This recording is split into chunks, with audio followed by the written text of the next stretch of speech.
Alphabet nào.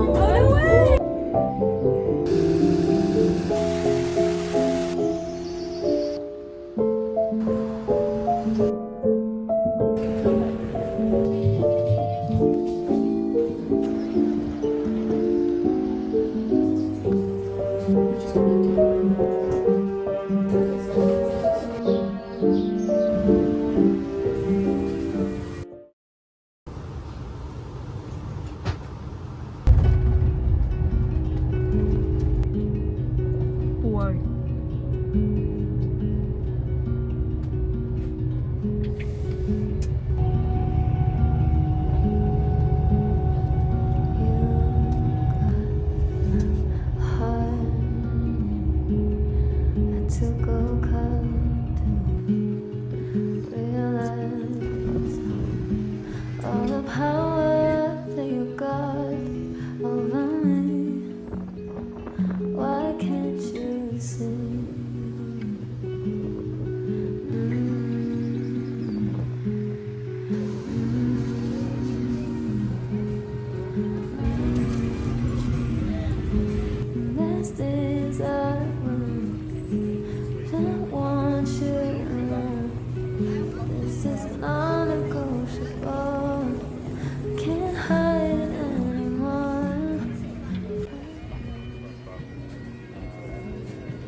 Find my way somehow back to myself again.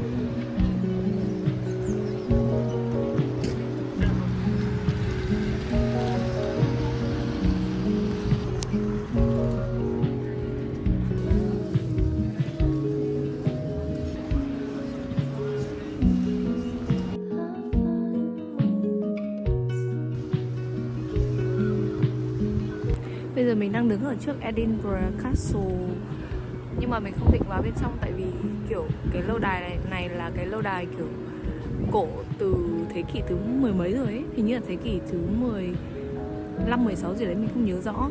Nhưng mà ý là kiểu rất là lâu rồi và nơi đây từng đã được sử dụng làm nhà tù, và kiểu trong đấy bây giờ cũng còn có những cái tour mà kiểu đi thăm nhà tù cơ.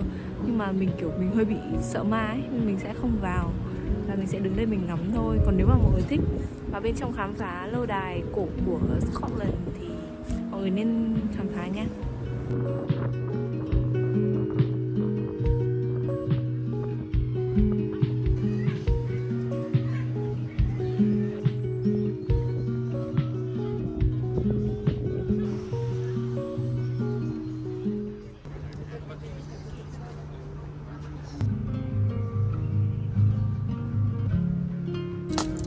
Ở Edinburgh kiểu có siêu nhiều bậc thang luôn ấy. Đến đây mà phải đi toàn phải leo dốc xong rồi đi leo bậc thang, nên là kiểu là bình thường đi quen rồi nhưng bây giờ vẫn thấy đau chân ấy.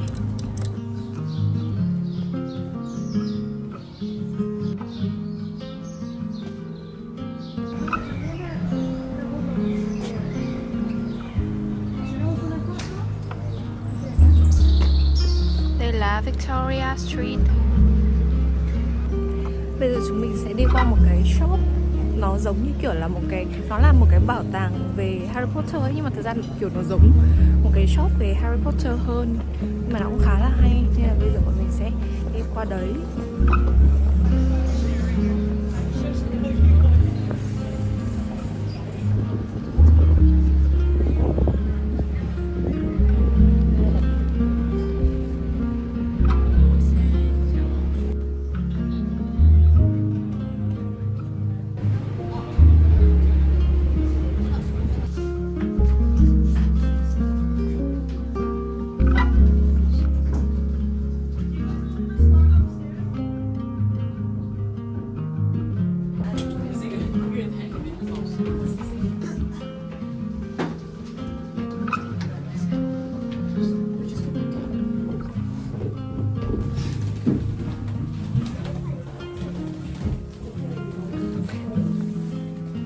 matching không? Thật ra tôi là nhà Ravenclaw, nhưng mà hôm nay tôi phải mặc cái bộ đồ màu đỏ vô cùng Gryffindor để đi đến cái này ấy.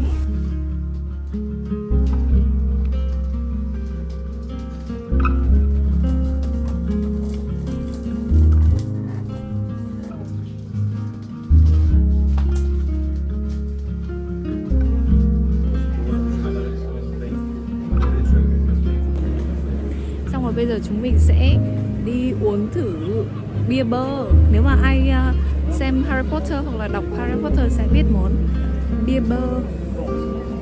Và ở trên này có ấy, kiểu nó kết hợp bơ với cả bia của Scotland ấy.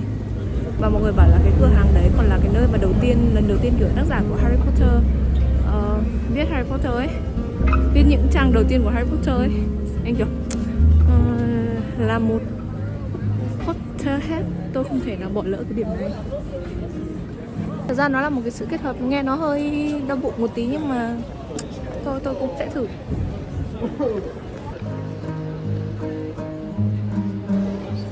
Đây nè.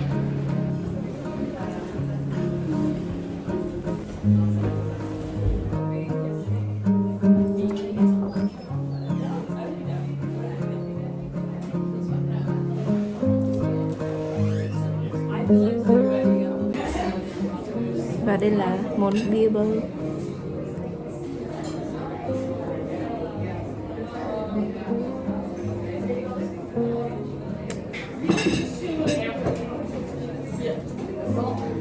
Ê, thật ra ngon phết.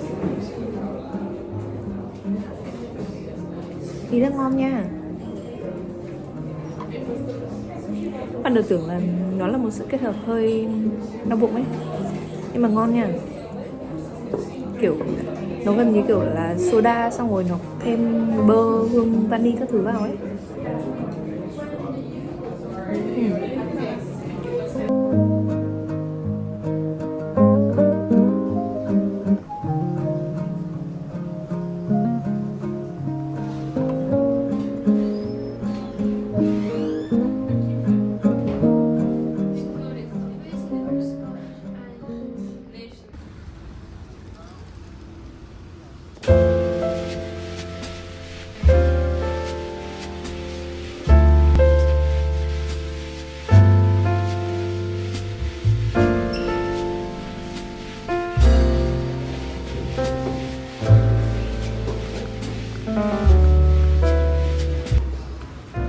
Trời đất ơi, nhìn số cầu thang này đi.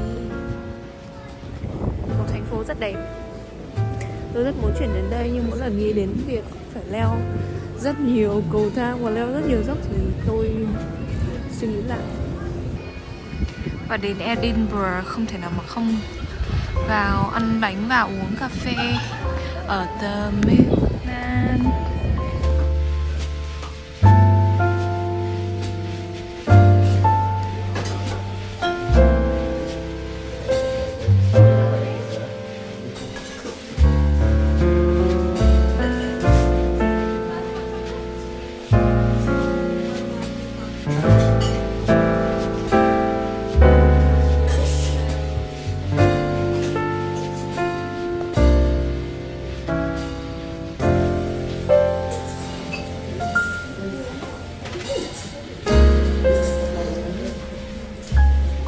Cà phê thì mình đã gọi mocha với oat milk thì mình thấy khá là ngon nha.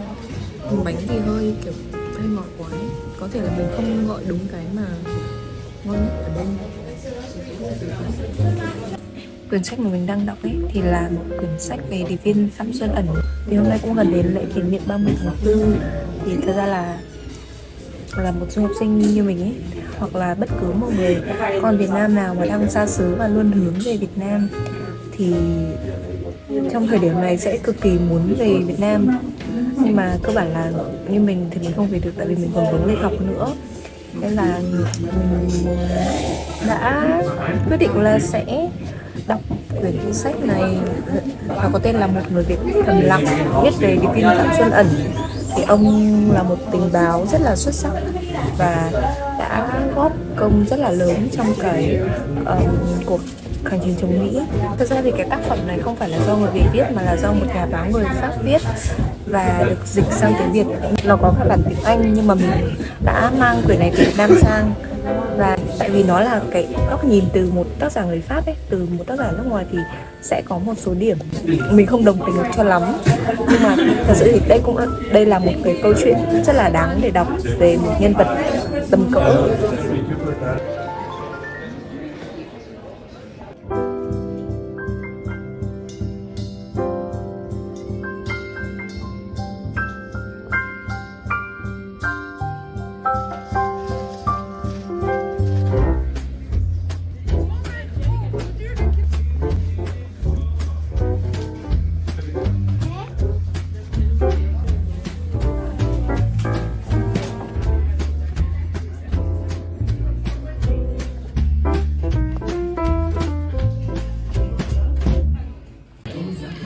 Tôi rất muốn mua cái đĩa màu hồng này, nhưng mà tại vì đi xa ấy, xong kiểu đi tàu ấy, tôi sợ nó vỡ nên tôi sẽ mua cái đĩa này. Cái này kiểu nó làm bằng cái gì đấy, nói chung là không phải kiểu làm bằng gốm ấy, thì nó cũng xinh nên là tôi nghĩ tôi sẽ mua cái này. Oh yeah, take this one, please. Yes, please.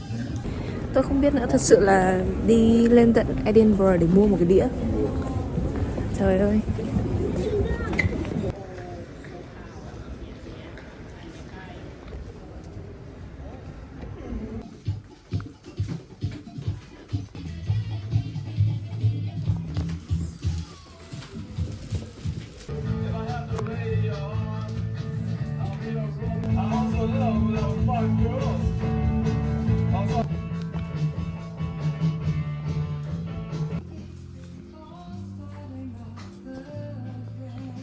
Here, I'll take this one, please.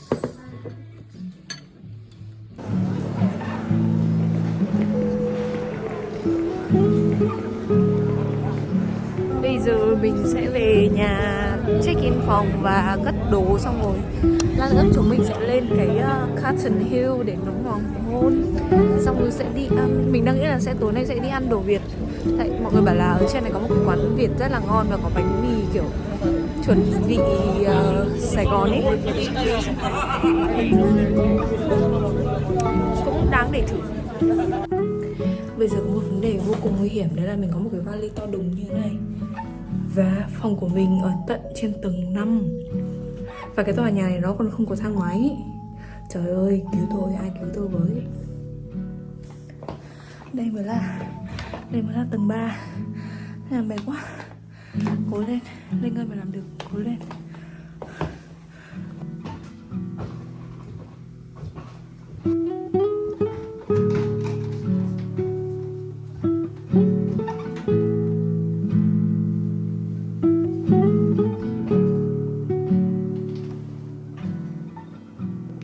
Ở đằng sau cái sofa có một cái tủ sách bé bé thì mình xem có những quyển gì. Đa số là về Scotland. Ê, có cái quyển này. Mọi người biết gì không? Quyển này là về chiến tranh Việt Nam ấy. Ôi, ở nhà mình có một quyển này và mình mua kiểu từ năm ngoái rồi ấy. Nhưng mà mình vẫn chưa có thời gian đọc tại vì nó hơi dày. Nhưng mà hơi bị bất ngờ khi mà ở đây thấy có quyển này nha. Bây giờ chúng mình sẽ đi ăn tối và đi ngắm hoàng hôn ở trên đồi. Tại vì buổi tối thì nó sẽ lạnh hơn ấy, nên là mình đã đổi sang áo khoác ra. You can only can stay. Nothing to do about the rain. Just let the seasons change. So there might just come one day you wake to the sun in your face. You will not feel this way. Cho em một bánh mì đặc biệt với cả xà lách cam sả. Xe vừa hay xe lớn? Xe vừa được.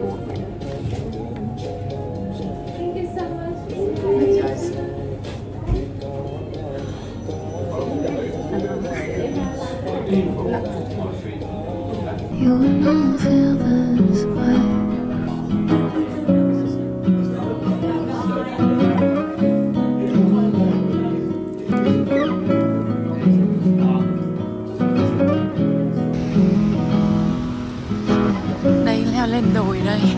nắng hoàng hôn này và nó dốc như thế này. Oh my god.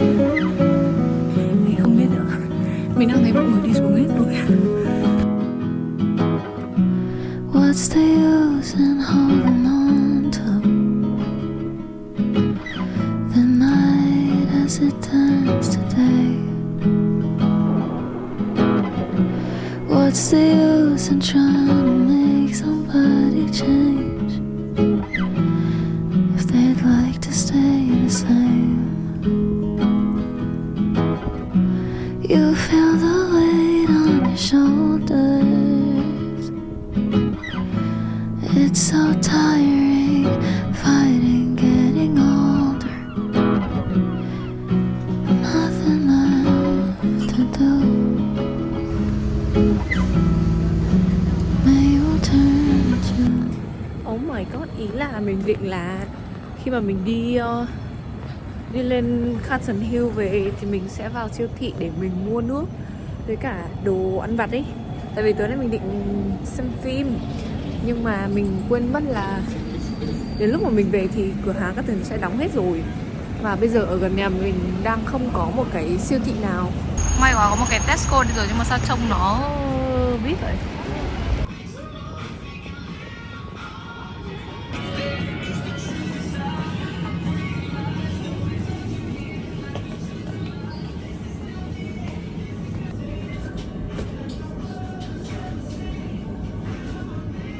Bây giờ là 9 giờ tối rồi nhưng mà trời vẫn còn sáng như thế này luôn á.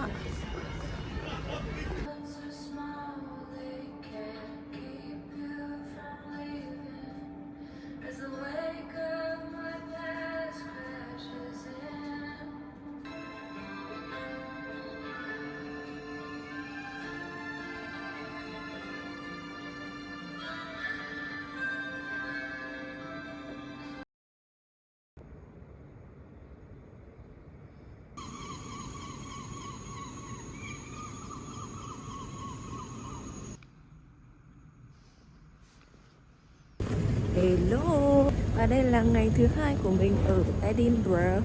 Thật ra là nhà của mình đến 10 giờ mới là check-in cơ, còn bây giờ mới là 8 giờ. Nhưng mà vì bây giờ nó đang nắng rất là đẹp ý, nên là mình sẽ tranh thủ ra một cái làng cổ gọi là Dean's Village trước. Kiểu nó cũng khá là gần nhà mình thôi nên mình sẽ ra đấy trước, xong rồi sau đấy mới về dọn phòng và check out.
was rolling around me. What a strange set of rhythms. What a strange funny way to say it was all in his smile when I asked where's the subway. Maps in French are not my selling point. Don't you know it doesn't really matter where we go? 'Cause since you're in my world, I've been walking upside down. Hey, sorry. Do you have Harry Potter with Scotland version? Scotland version, as in Scots? Yeah. I don't know if we do. I've got plenty of Harry Potter, but I don't know about the Scots version. And that's one of them. But it's an older version. I don't think we have anything in Scots. I'll double check with that.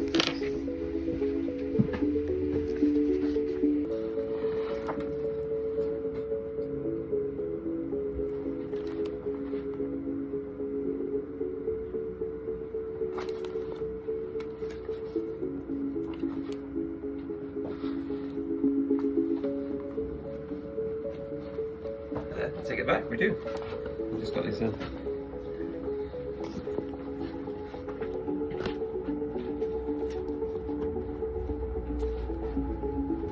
Can I take this one, please? Yeah, sure. How much would it be? It's It's 680. yeah, sounds about right.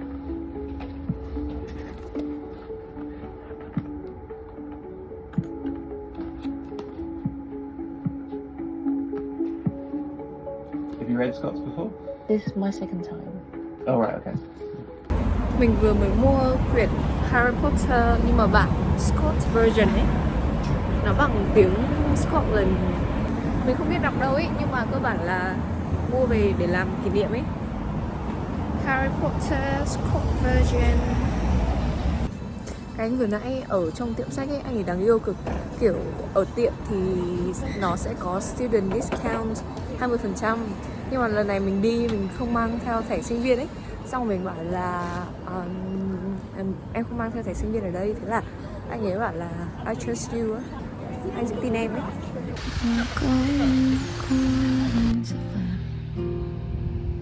Some things I just won't understand. Never controlling the ways I've been molding, folding up time in your hand. I wouldn't be surprised if the day light breaks and you can't stay. You got places to be. Can I have a cup of hot chocolate? Yeah. Is that the beer? Yeah. Marshmallows, cinnamon, chocolate. Yeah, everything. You guys use the coffee from Vietnam? Huh? You guys use the coffee from Vietnam? I'm so sorry. What did you say? So I saw that you guys use the coffee from Vietnam. Yeah. I'm from Vietnam. Oh, no way! Oh, that's sick. That's direct trade with the farmers. Oh, We went over to Vietnam and met with is them. it? And, Wow, now we, no way. use the coffee. Oh, that's so cool. Are you here for studying then? I go for traveling. Cool. So how'd you like Edinburgh? That's perfect. This is my second time here. Yeah? I love this city so much. Yeah, we're kind of biased, but we think it's pretty good. Huh?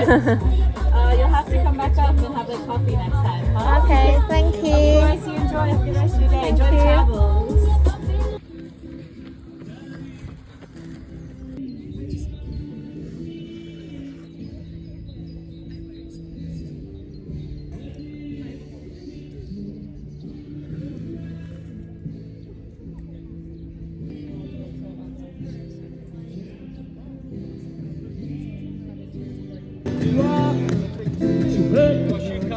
You had to let me know.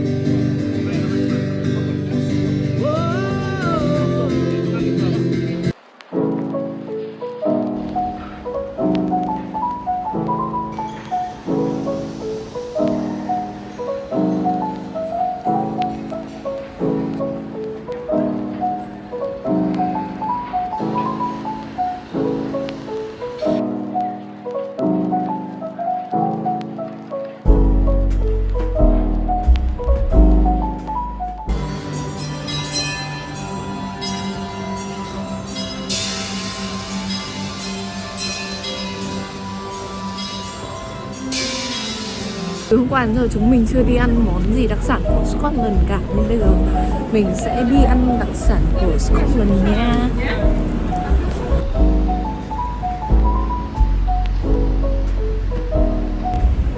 Cái quán này thì nó kiểu siêu nổi trên TikTok, nên là mình đã nghĩ là mình sẽ nên đặt bàn trước. Nhưng mà cái lúc mà mình vào trang web của nó ấy thì kiểu lịch nó full đến tận ngày 10 mấy tháng 5 rồi cơ. Đầu ngoãi đã không biết có còn bàn không. Hi. Do you have any table for this one? Yeah, this one's okay.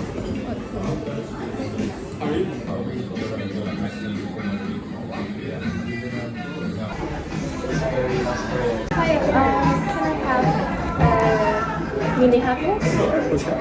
Do you want that to come as a starter or is that kind of a course? Yes. Is that kind of big portion? It's on the smaller side. I'd maybe suggest getting another, I'll just show you here. I'd maybe suggest getting one more of these as well, because that is quite small. It's like a starter portion basically. So maybe either Scotch egg or in the lion's mane sort of thing with it. Personally. Okay, yeah. Let's go for Scotch egg as well. We'll try. For the drink, can have which one would you recommend? Ooh, for me, the lemon lavender one's my favourite out of those kombuchas. Yeah, perfect. Lovely. Anything else for you? Just for now. Okay. Were there any allergies or anything? No. Thank you.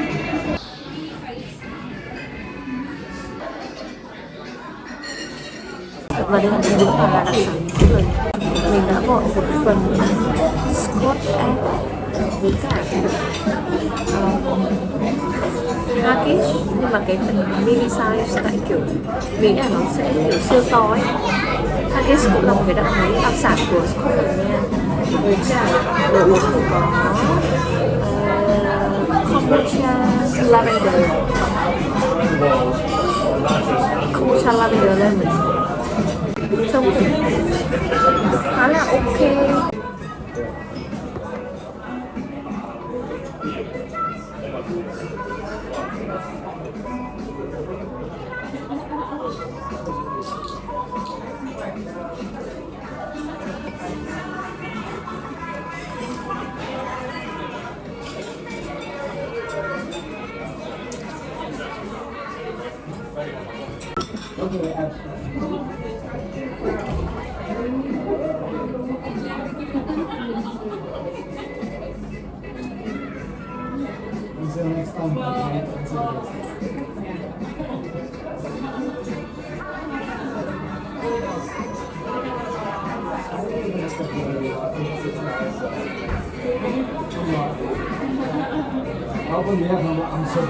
Cái haggis này nó kiểu là thịt bò xay, xong bên dưới là một lớp khoai tây nghiền đấy.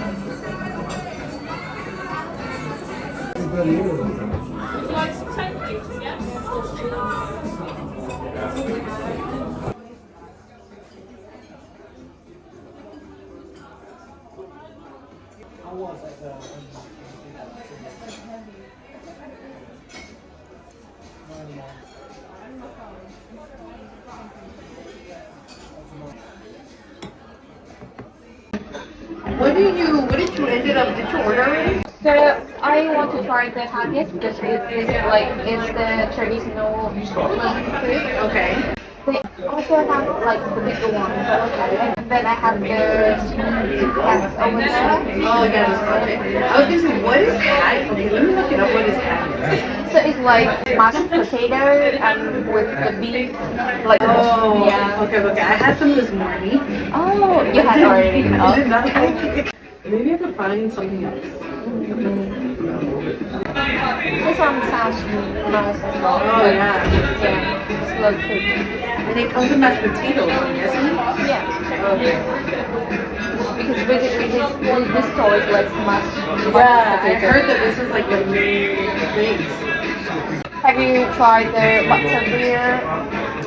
Okay, so because I live in Los Angeles, we have the Universal Studios. Oh. And so everything that they have, like in the museum over there in London, but also in the butterbeer, it didn't taste that great.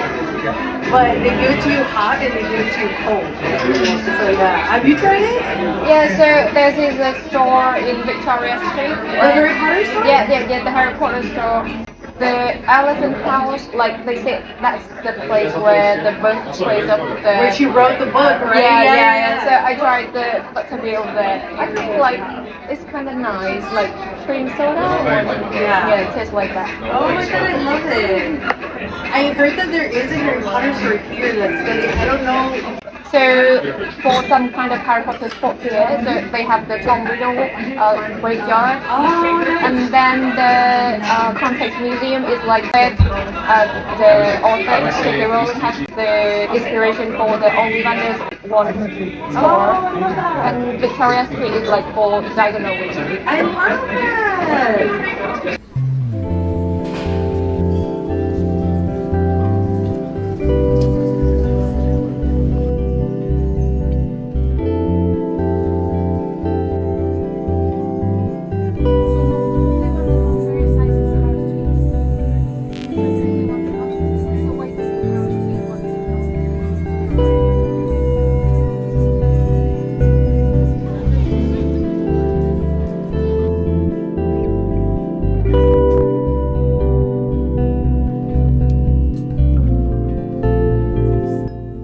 Tại vì đây là lần thứ hai mà mình đến Edinburgh ấy.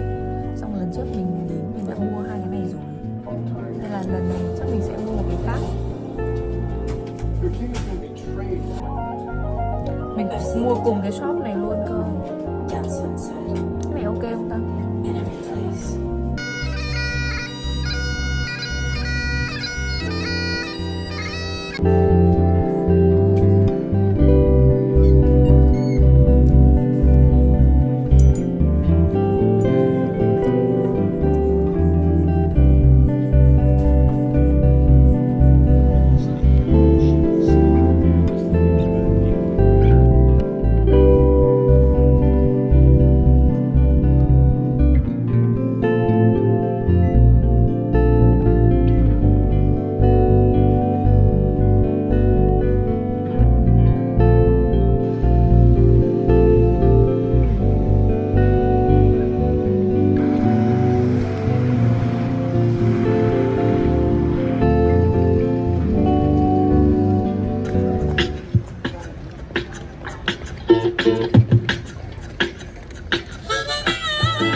All my friends resent you, but I never mind. In my head, your presence still resides, but I never mind. You're worth it, and I wonder what I'd do if I saw you smile with another person that's not me. So I turn around and I wish I saw you there. I know I said I'd never love again, but I hope you look at me.